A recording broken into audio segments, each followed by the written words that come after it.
Good morning to all my friends and Cik Ahmad bin Haji Adnan. Today I will present about Oversized Young Athlete Away Concerns by Dr. M.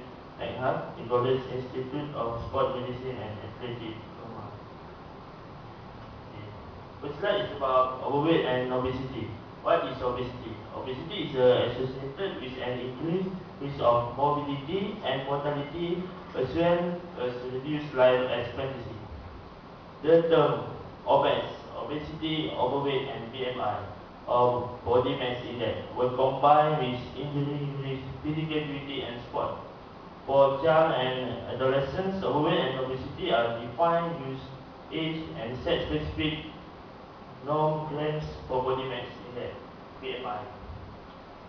The next slide is about obesity a risk factor for injury.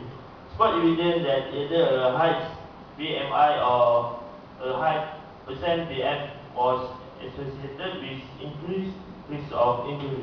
Additionally, the risk associated with obesity is girl was not specific to sport participation but included non-sport physical activity. In contrast, the military recruit subject in the upper quartile for BMI and percent BM had an increased risk of injury while female did not. For the study that addresses specific injury to show an increased risk of sustaining an ankle sprain is obese object 1 pound and increased risk of lower extremity injury in obese subject and specifically side ankle and medical collateral ligament sprain and one show an increased risk of traumatic dental injury in obese subject. Okay, the next slide is about growth and development in the overweight young athlete. The additionally concern of the overweight young athlete is that being overweight is associated with elevation in systematic inflammatory markers and the pro-inflammatory cytokines and inhibit anabolic hormone associated with growth and development. In non-obese wrestlers, intense training results in elevation in inflammatory cytokines and depletion of anabolic mediators. These effects are reversed when intense training ceases. The effect of obesity on the anabolic hormonal response to exercise and training in children has not been studied extensively. Acute exercise and training should induce elevation in growth hormone are intended in obese child versus normal weight children. But it is unknown if such effect impair adaptation to exercise training. Okay, next slide is the long-term consequences of injury. The increased risk of injury is obese and overweight children and adolescents may be compounded by a more prolonged recovery. Found that long-term ankle mobility after an acute ankle injury was much more prevalent among children with a high BMI. Obese and overweight children were more than twice as likely to have persistent swelling and pain compared with a risk of child with lower BMI. Factors that influence obesity in the childhood and adolescence. Childhood obesity is a global phenomenon affecting all socio-economic groups, irrespective of age, sex or ethnicity, environmental and socio-cultural factors. Environmental risk factor for overweight and obesity and very strong and interrelated. Short duration in child is also associated with an increase in the odds of becoming obese as well as an increase in body fat percent. Treatment of obesity.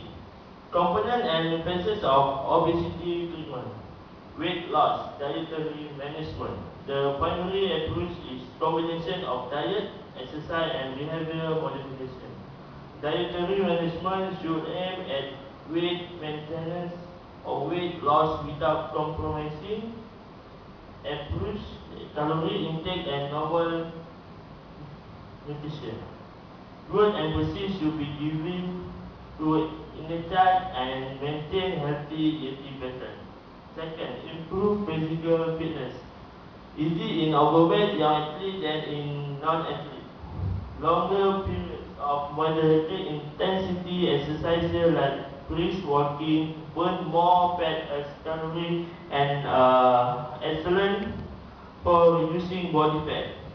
Moderate intensity regular physical activity is essential for the prevention of overweight and obesity as well as for treatment of the same.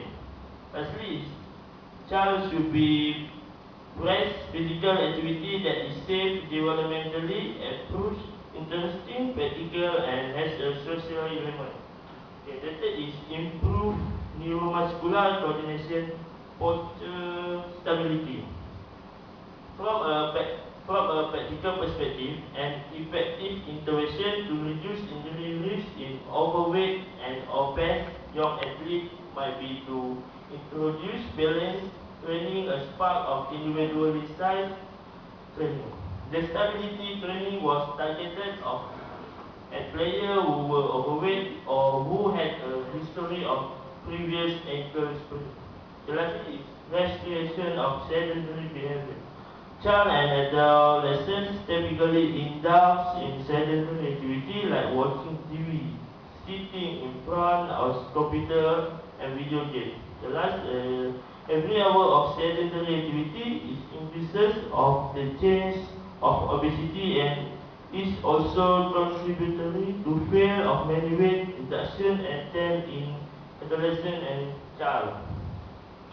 Okay, lastly is conclusion. Finally, the injured overweight young athlete may have a more prolonged recovery period than non-overweight young athlete. Yearly aggressive treatment of swelling with physical modalities.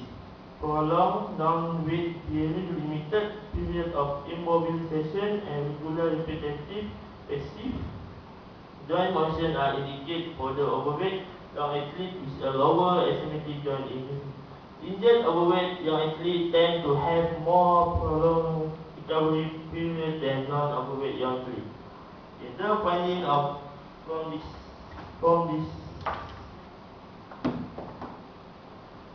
the finding from this article is the prevalence of weight and obesity is increasing in child and adolescent. While physical activity and cardiovascular fitness are decreasing. The long-term health consequences of overweight and obesity are well recognized. However, the associated injury risks are not well documented. Okay, that's all. Thank you. Assalamualaikum.